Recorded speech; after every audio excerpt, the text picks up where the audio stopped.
Ouviam-se os badalos duros.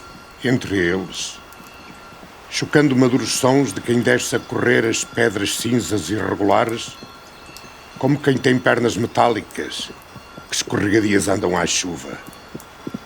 A chuva escorregadia que as ajeitou, batendo em casco forte o pé descalço contra o granito entorpecido, como se de socos em madeira andassem à solta trambolhões. As batidas grossas ocupam o tempo. No momento de cair, entre o espaço do ar e aquele em que se espalham, demoram matematicamente a percorrer entre aquelas sucumbidas do céu e as que se perdem por terra todo o tempo a que se chama andar à chuva.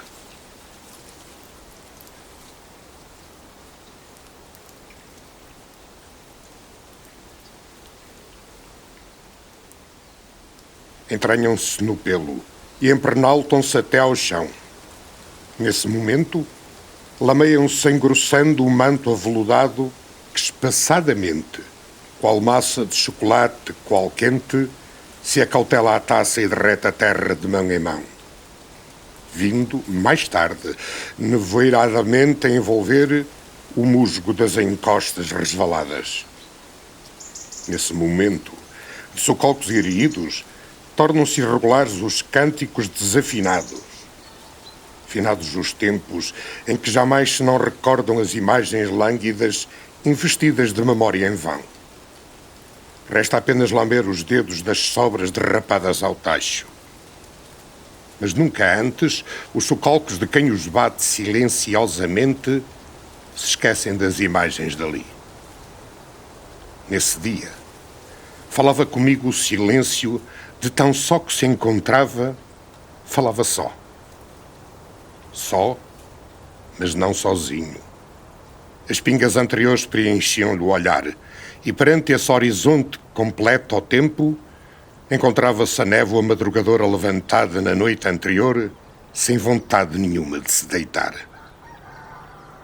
A umidade tem destas coisas, dá sinais evidentes das dores que se provoca ter e dar aos outros.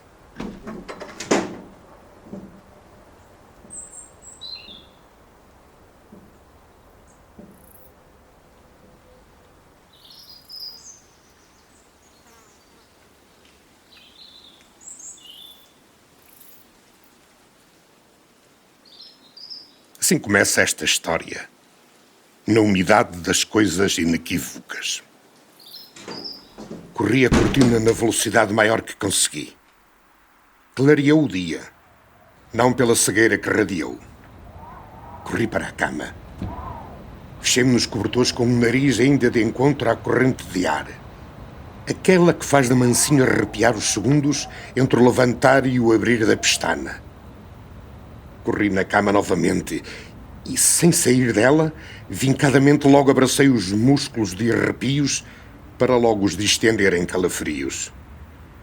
Esfreguei a remela e pisquei o olho em direção ao céu lá fora. Só ele via. Essa vista da cama para a janela chamo ângulo do Ambrósio.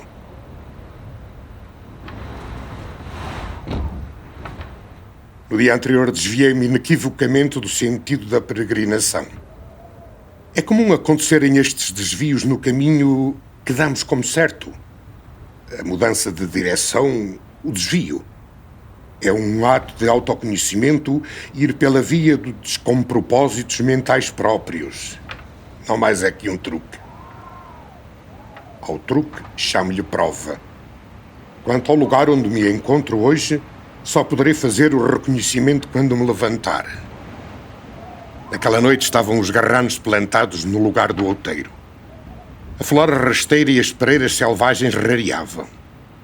E eles arrastavam-se no areal de urzes e no silêncio os uivos do vento ecoavam de voz em voz. De vez em vez, enquanto em vez, cada assobio com seu canto. Já quase neste devaneio, entre-me o gato pela fresta da porta. Salta-me um corpo a espreitar envergonhado nela entreaberta, para logo a seguir se voltar de sorriso mimado e ir-se. E Logo sorrir ainda, questionando o seu próprio olhar e voltar. Gastão, saberia eu mais tarde, entrelaçava-se num novo ronronar matinal, desmantelando as fibras do cobertor de papa. Com certeza a oferenda da viagem à Beira Alta, com as unhas. O pequeno, à porta, transpareceu e fugiu de novo a gritar: Papá!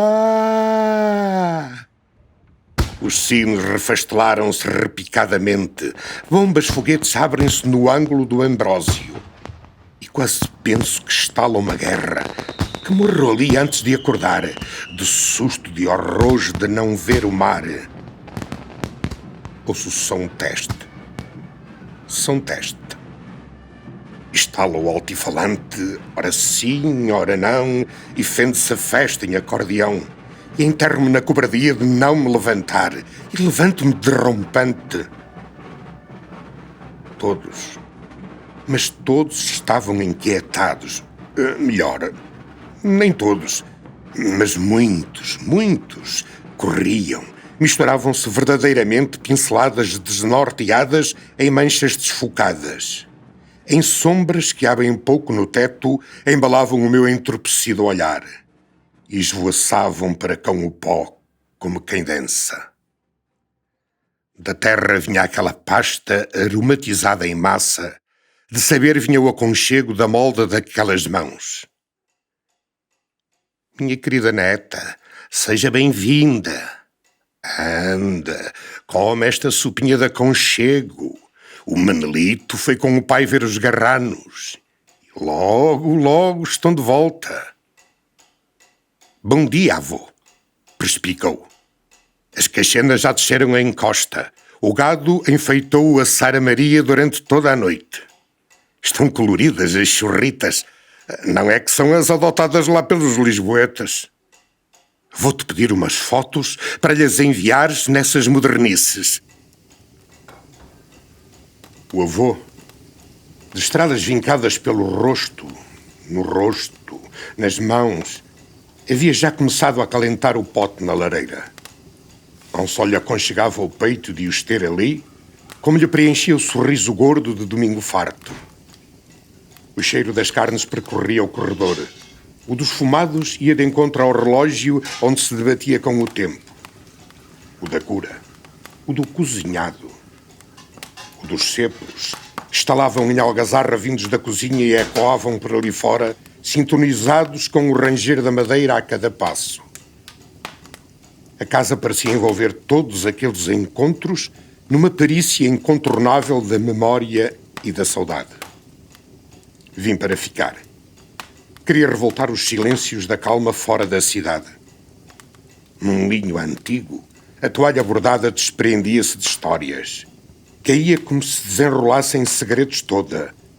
Quantas e muitas entornadas se derramaram ali em murmúrios altos de quem se sentara então. Dispus a mesa e, ao centro, um arranjo de azevinho ainda. O licor de medronho já inundara um cálice. Reparei que em cima da arca do quarto lá de dentro estavam pratos cobertos a paninhos mansos que emanavam cheiros exóticos a canela escondida.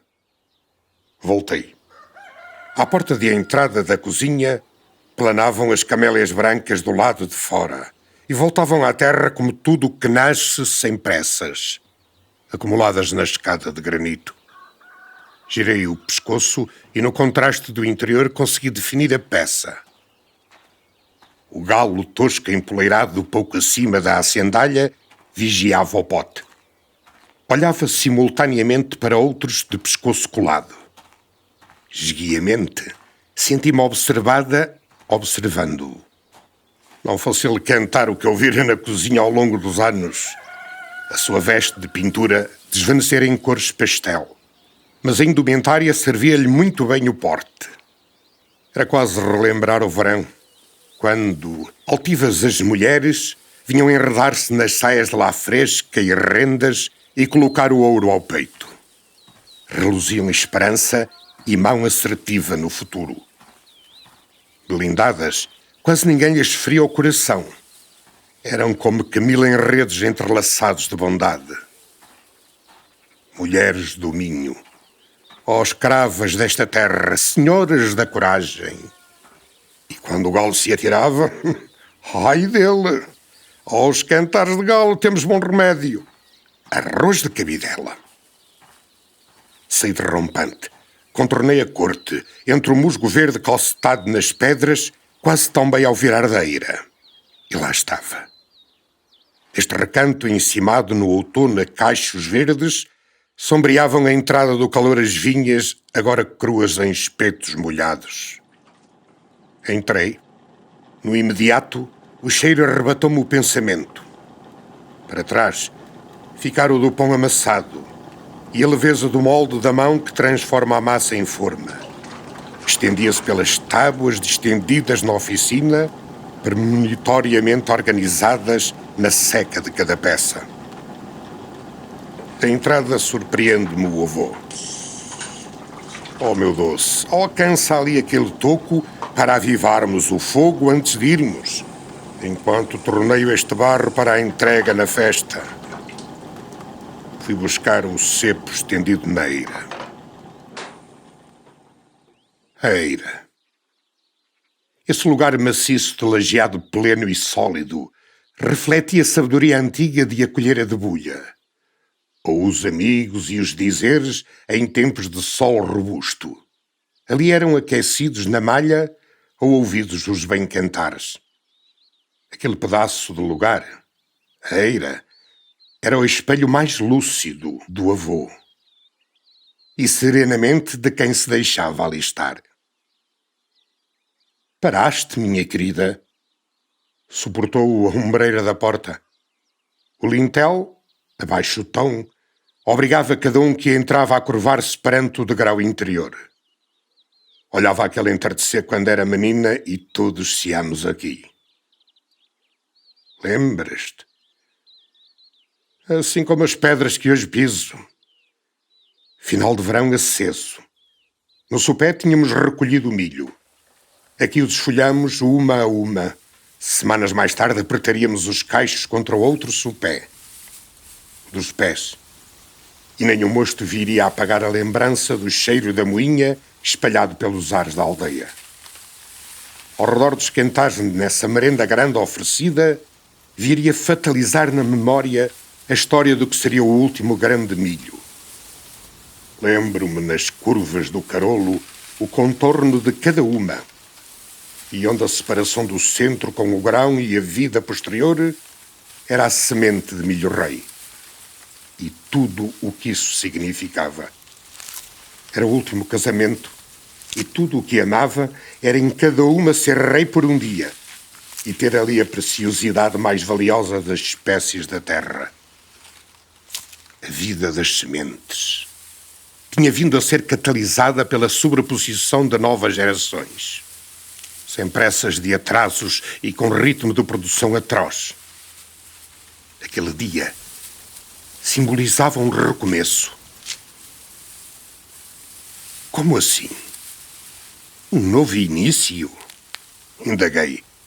Nas minhas recordações, a imagem figurava como um dia de maior importância.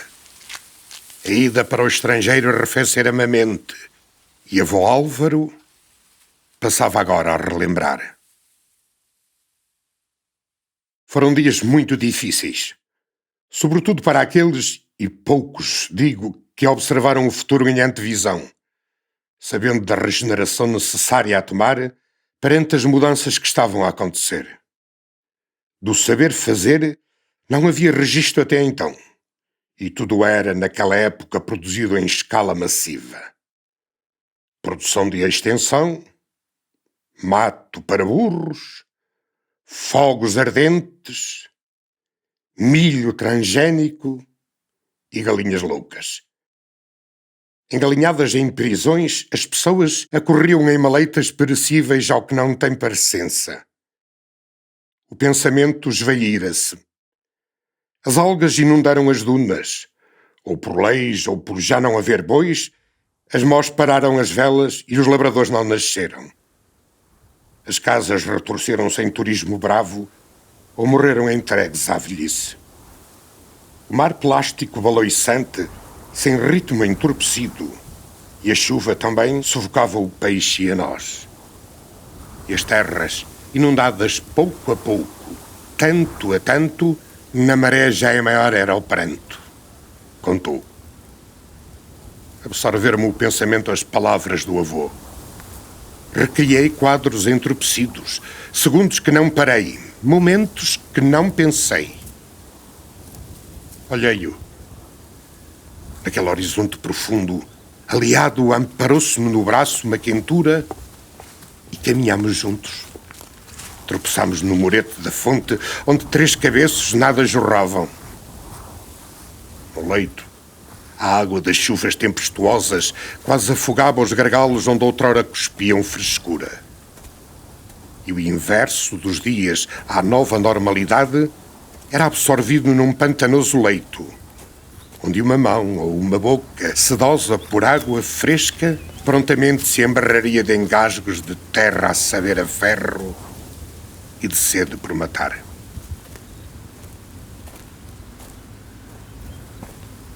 Subimos em direção à cozinha. Álvaro acrescentou ainda palavras de calma infinita ao tempo que se faz novo. No que disse. Aquele foi o dia em que preenchemos as mãos de esperança. Nas canecas enchemos o vinho velho.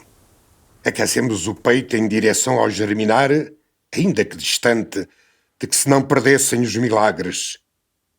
Numa caixa selada, enviou-se um punhado cheio. Cá em casa restou o outro, 2 apertos de mão juntas que nos fazem hoje celebrar a vida.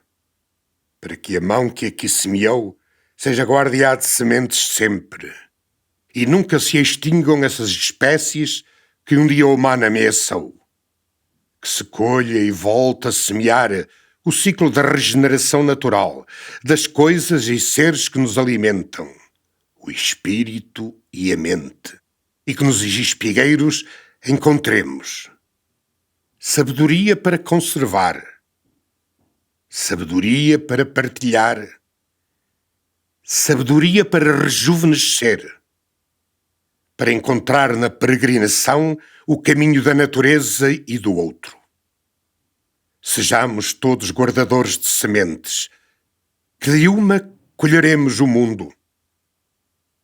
Do frágil, fugaz vento se escondam fortes tempestades do escudo que temos cá dentro. Entorpecida, hipnotizou-me o fogo. Logo ao lado do galo engessado, o avô retira um saquinho de bordado fino. Dali, poisou em 2 dedos mansos uma delicada fêmea e disse: Esta pertence-te. Faz dela 1 metro de terra. Alimenta dessa terra 2 metros de lá. Ladeia o carvalhal em 3. Rega, cuida, colhe, germina. Hoje abraça-o amanhã. E saberás que assim continuarei aqui. Da umidade extrema desta história, plantei um mundo. E das coisas sem equívoco, semeamos um mar bravio. De tudo, e só tudo a natureza me abraçou, num quente leito em paz. O prato quente que se serviu a todos, a herança do meu avô. Uma semente.